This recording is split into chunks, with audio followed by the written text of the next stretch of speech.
naman natin ang mga balita mula sa probinsya, mula sa Mindanao. Bantang pagdedeklara ng martial law ni Pangulong Duterte sa Mindanao, ikinabahala ng mga residente. Narito ibabalita sa atin ni RH19, Jude Dimaputa.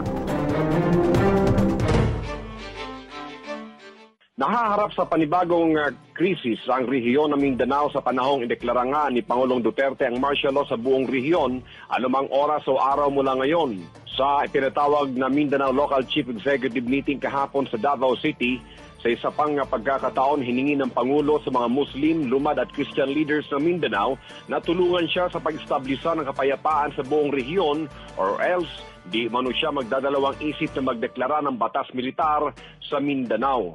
Stop cuddling terrorists, ito ang pakiusap niya sa mga Moro factions.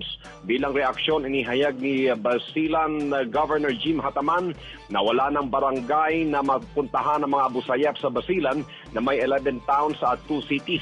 Matatag na umano ugnayan ng local government at ng AFP laban sa Abu Sayyaf at mismong taong bayan umano ang nagre-report sa militar sa kung saan cited ang mga Abu Sayyaf sa kanilang mga barangays. Sa kabuuan, massive ang deployment ng PNP at militar sa mga lugar sa Mindanao na may banta ng seguridad.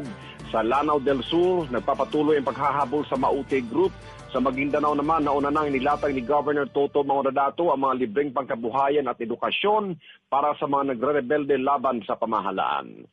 Mula sa Mindanao, ito ang DZRH News, RH19, June Dimaputa, naglilingkod sa pagbabalita.